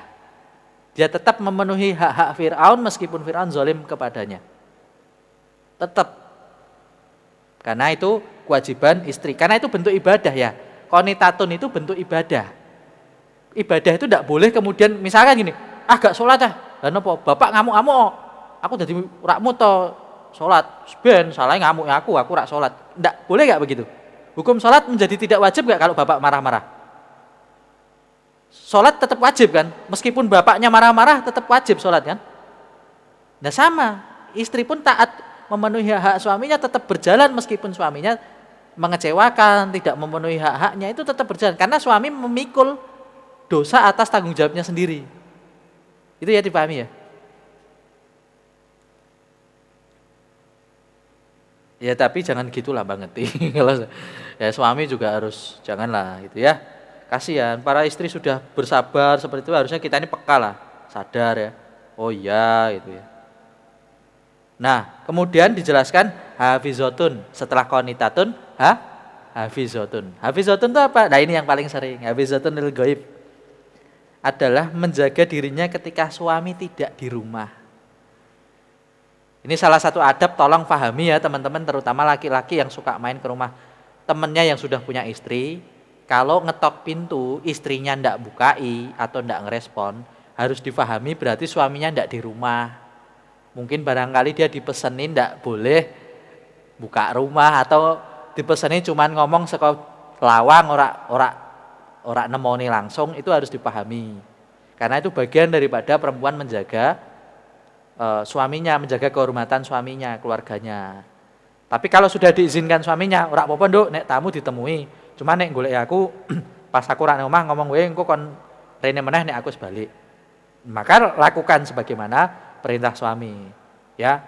Jadi harus dipahami nih teman-teman yang main, terutama main ke rumah temannya yang sudah punya istri, punya suami, sudah punya pasangan. Beda loh ya, jangan disamain kayak jomblo-jomblo. Mabung melak bedeng metu bledeng mlebu bedeng. Enggak gitu ya. Tolong dipahami ya. Bedeng bebas. Kalau sudah punya istri suami ya. Salah satunya adalah menjaga aib suaminya. Istri itu wajib menjaga kekurangan suaminya. Ini di kitab ini ya. Tidak boleh mempergunjingkan kelemahan suaminya atau membicarakan hal-hal yang tidak disukai suaminya jika suaminya tahu. Itu tidak boleh. Tidak boleh itu. Haram. Yang disebut qanitat. Jadi istri harus bisa, permasalahan-permasalahan rumah tangga ya sudah istri saja yang tahu. Kalau memang mau minta diselesaikan persoalannya, cari orang yang kira-kira itu bisa menyelesaikan persoalan, bukan menambah persoalan, apalagi kok menyebarkan persoalan. Ya, hari ini kan banyak tuh, wah ada masalah sama suaminya, curhat sama temennya akhirnya cerita, apa yang lainnya, wah lah malah happy malah temennya, wah syukur ya berantakan, yes, salah itu, tidak boleh, dosa ya. Makanya kebiasaan ngerumpi itu dikurangi ya. Harus tepat, jadi istri itu harus cerdas, makanya di sini. Berarti perempuan tidak boleh sekolah tinggi-tinggi. Nah, fungsinya sekolah tinggi itu di sini. Supaya ilmunya itu tahu, paham ya. Menjaga, termasuk salah satunya menjaga auratnya, kemaluannya ketika suaminya tidak di rumah. Meskipun mentang-mentang di rumah nih, wah go hijab males ono tamu, langsung ditemui we, ini salah. Apalagi tidak ada suaminya. Tamunya jadi tahu auratnya. Wah, ini dosa besar. Harus bisa jaga. Yang tahu aurat istri itu cuma suami sama keluarganya di rumah, yang tinggal serumah ya, yang saudara. Itu aja, titik. Adiknya, misal kita punya adik beda gender aja, itu tidak boleh. tahu auratnya istri kita itu tidak boleh. Misal saya punya adik laki-laki, adik saya itu tidak boleh ngelihat aurat istri saya, meskipun saya sama adik saya saudara. Tidak boleh. Jadi menjaga aurat itu penting, salah satu daripada menjaga kemuliaan rumah tangga.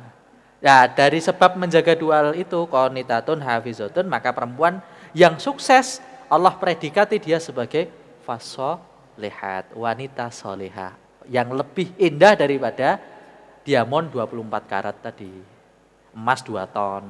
Itu lebih indah daripada itu semua.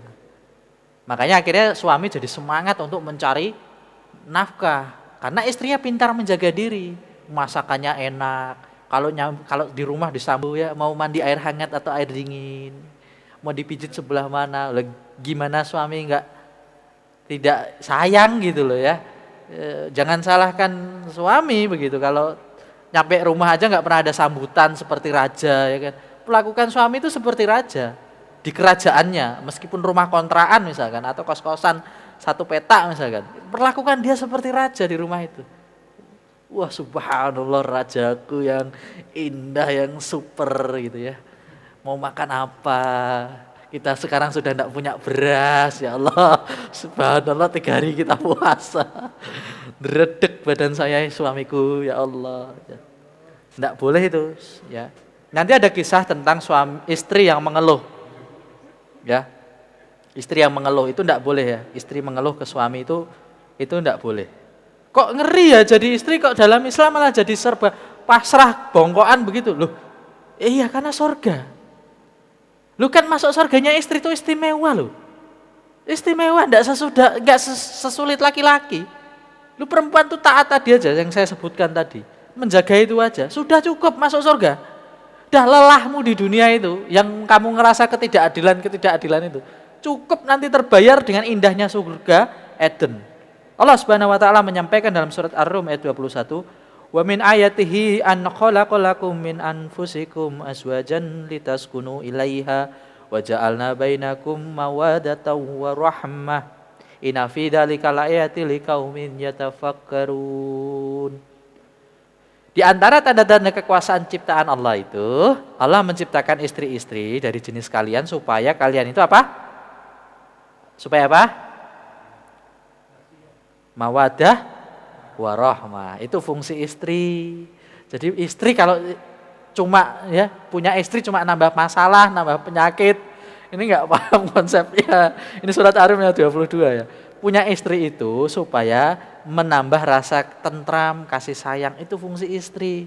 Kalau istri, suami baru nyampe rumah udah dikasih pidato kepresidenan, itu insya Allah ya suami itu nggak selera gitu loh masuk ke rumah. Jangan salahkan suami itu jarang masuk ke rumah. Karena jangan-jangan kalau belum apa-apa baru nyalah kayak boyok langsung piye to papa ra ono duit rasa balik sisan. Akhirnya suami itu meskipun sabar dia dengerin, tapi perkataan itu tidak membuat suami nyaman di rumah. Tidak ada istilah baiti jannati. Tadi saya katakan, meskipun kadang-kadang suami itu mengecewakan atau seringkali mengecewakan soal upah, nafkah misalnya. Ya kan, nggak pernah nutup nih, nggak pernah setoran misalkan, karena memang kondisinya sulit, tetaplah qanaah, karena itu mahal harganya. Kenapa? Ibadah saja niatkan, karena saya mau cari surganya Allah lewat suami. Karena cara yang baik adalah kemudian taat kepada suami, ya sudah, ridho, doakan. Gimana sayang, dapat nggak hari ini? Waduh, sepi sayang, hari ini nih ngeri sepi, gara-gara virus nih. Ya sudah sayang, aku tak berdoa kepada Allah mudah-mudahan rezekimu nanti banyak. Gitu. Bukan kemudian datang, mana sayang? Beras 3 hari nih. Beda kan? Suami beda gak? Enak yang pertama apa yang kedua? Para laki-laki enak yang pertama atau yang kedua? Yang pertama kan? Didoakan. Begitu gak dapat duit, bukannya dimarahin, didoa. Ya udah gak apa-apa, kita makan Indomie lagi lah. Ya, ini sudah Indomie yang ke-15, alhamdulillah.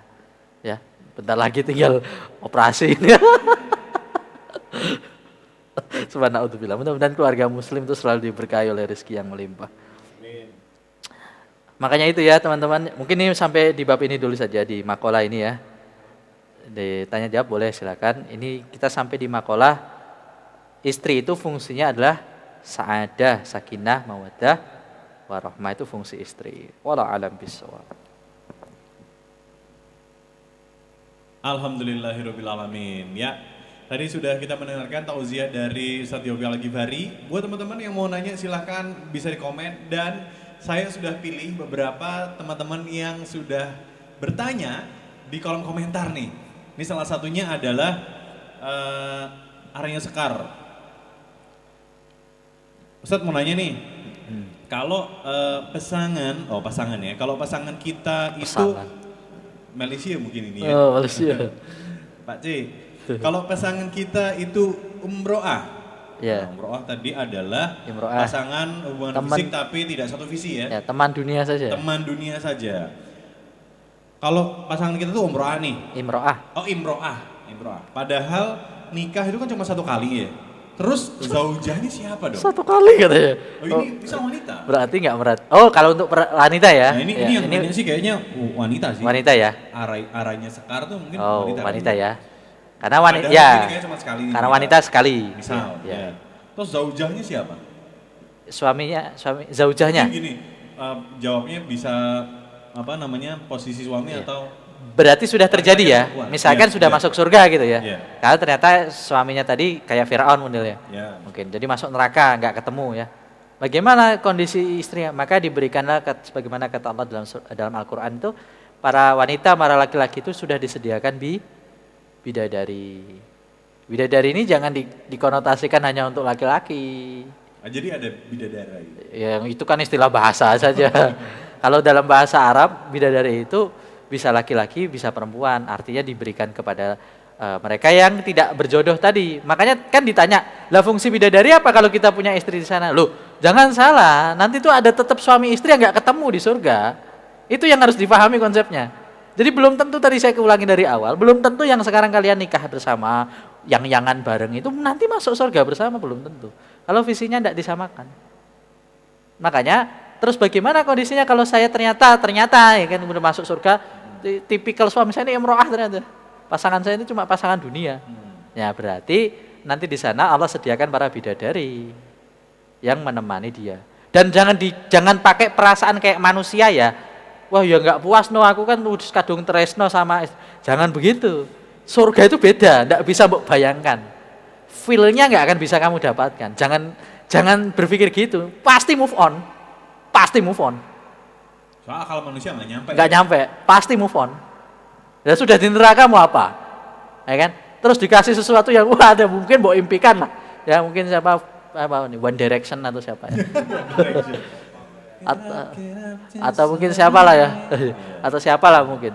Nah, lebih indah dari itu. Kita berapa kali lipat kan surga? Berkali-kali lipat kita nggak bisa berpikir dan pasti move on. Jadi nggak usah khawatir. Kan pertanyaannya sama kayak nanyakan Asia terus sama siapa di surga? Ya. Kan Fir'aun masuk neraka. Ya sudah dijanjikan oleh Allah dalam Al-Qur'an. Ya bidadari. Para bidadari itu Bidadari itu ya. dijanjikan oleh Allah. Wallahu a'lam bishawab. Selanjutnya nih pertanyaan dari Mbak Yuli. Assalamualaikum warahmatullahi wabarakatuh. Assalamualaikum. Afwan izin tanya nih, jika qadarullah seorang perempuan muslim menjadi istri seorang mu'alaf, bagaimana cara kita menyamakan visi dalam rumah tangga?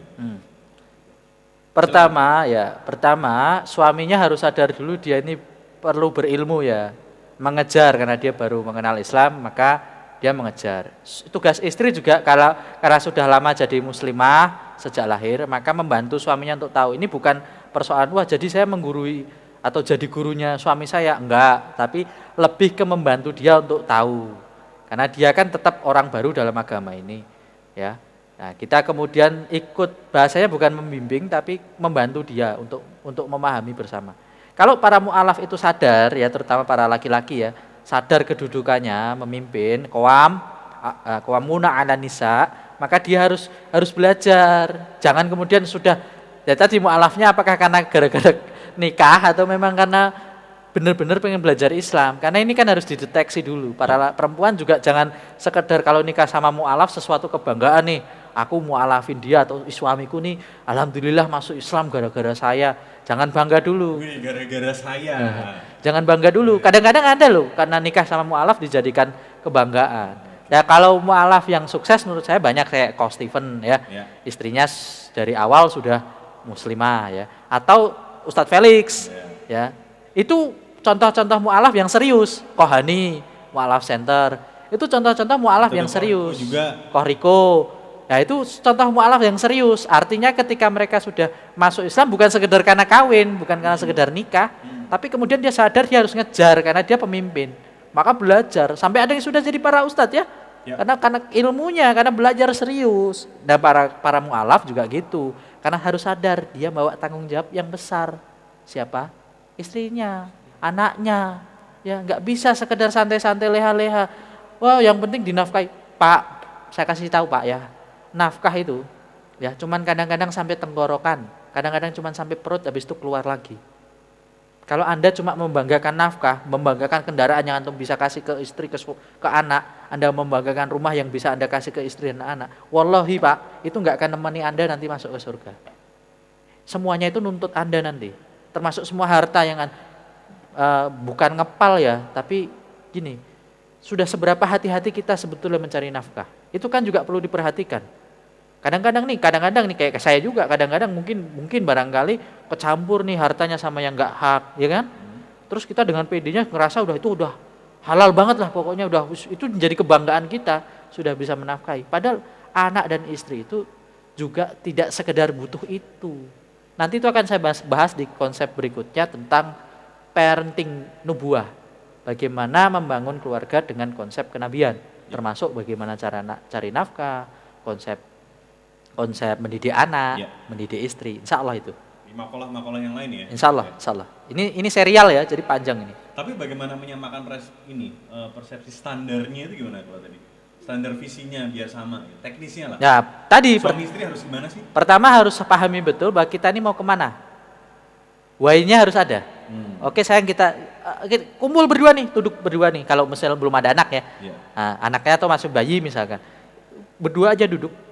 Ini kita udah punya anak satu nih bayi.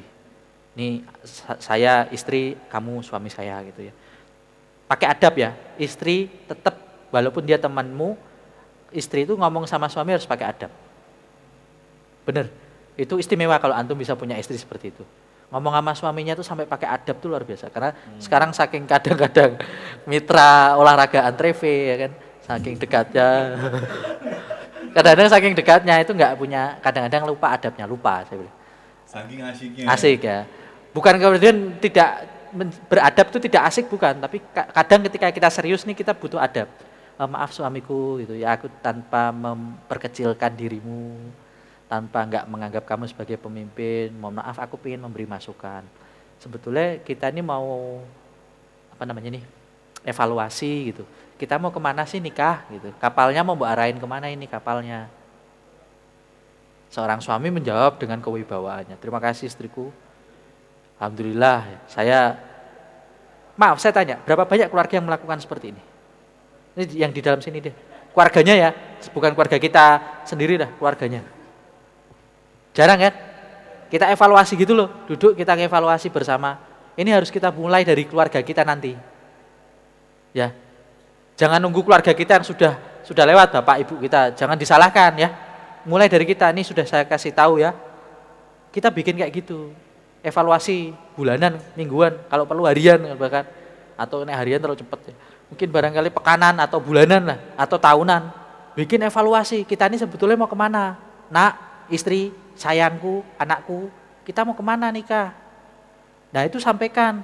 Walaupun dia suami kita ingatkan, kita ini mau kemana ya? Maksudnya mau ke Citraland? Oh, bukan, maksud saya kita ini mau kemana setelah ini? Masuk surga bareng-bareng enggak? Iya.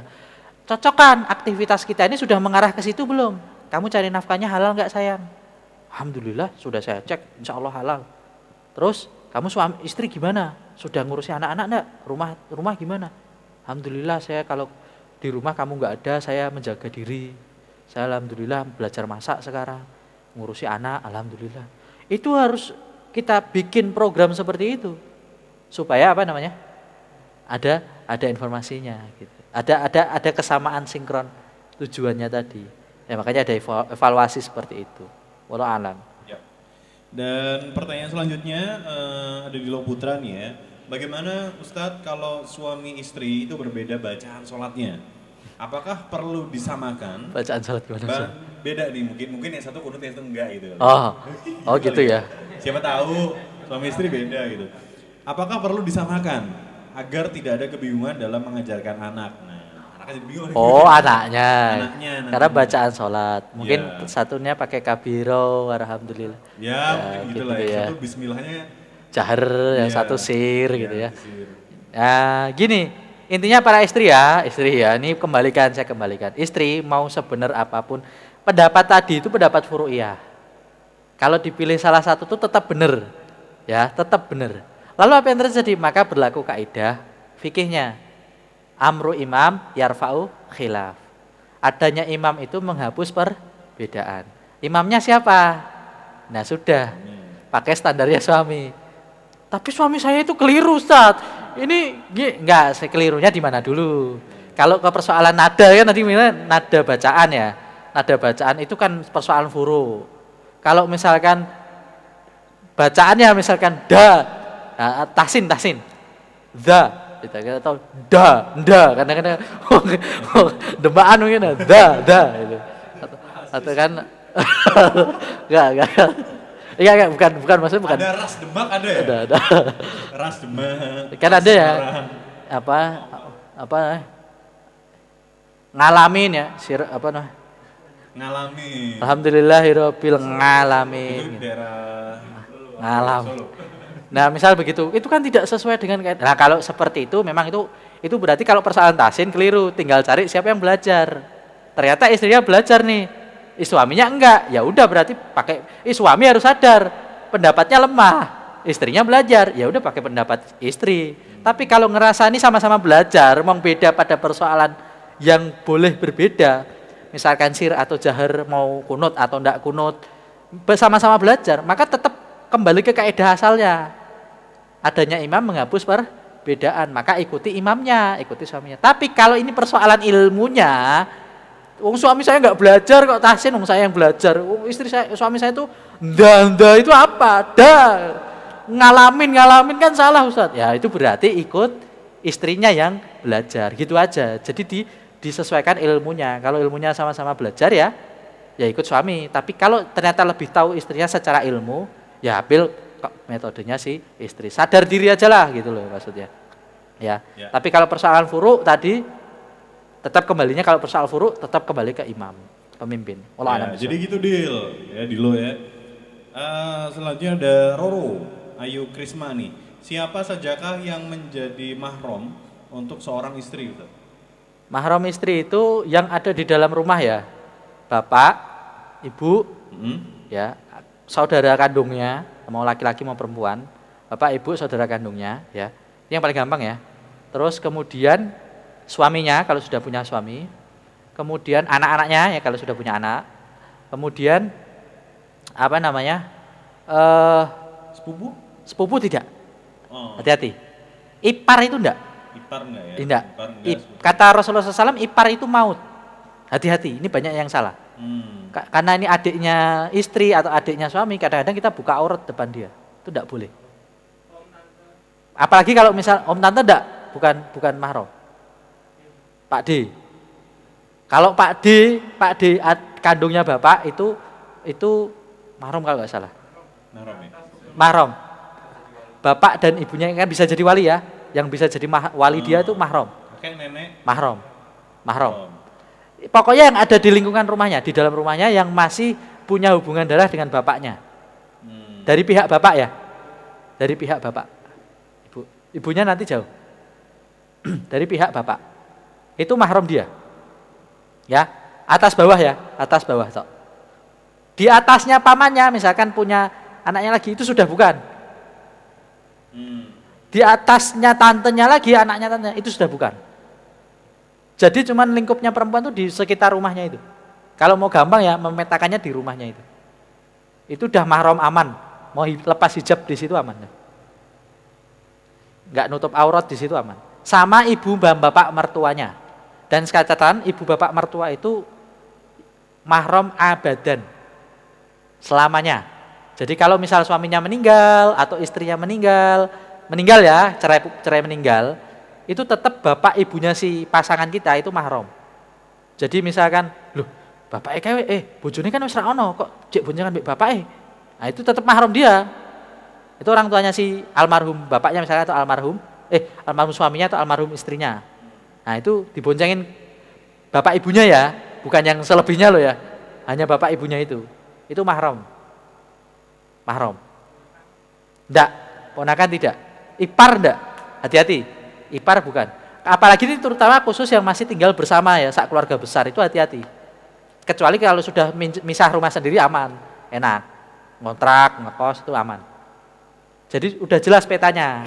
Tapi kalau masih tinggal bersama ini yang kadang-kadang harus dipetai.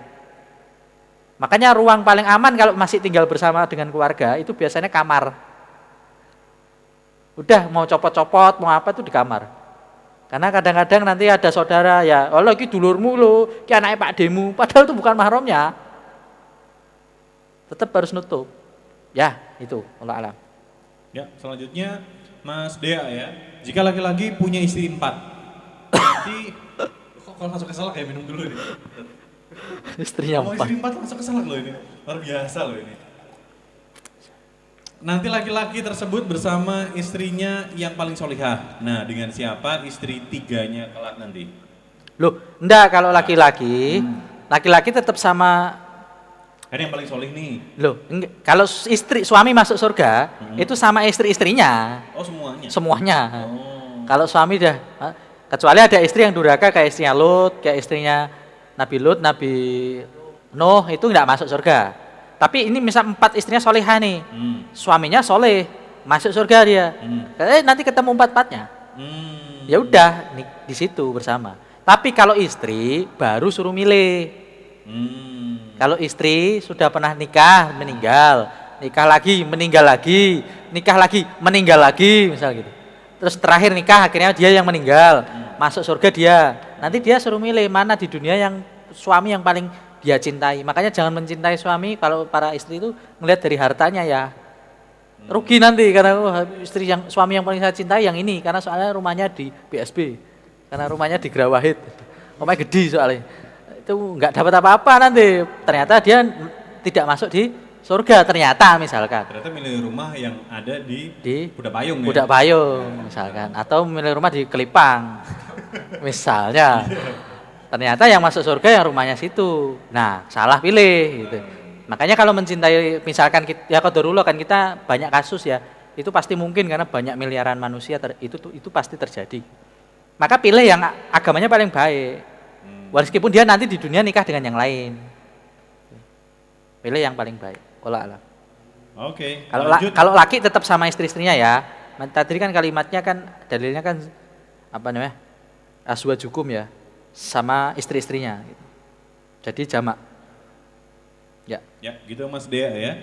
Terus selanjutnya adalah Pak Ustadz ilmu mendasar untuk berumah tangga dengan referensi itu apa aja? Nah, kalau pengen ilmu mendasar referensinya apa tadi? Ukudul Jen ya, kalau kita pondok kalau kita dulu ngaji di pesantren itu ada Ukudul Jen.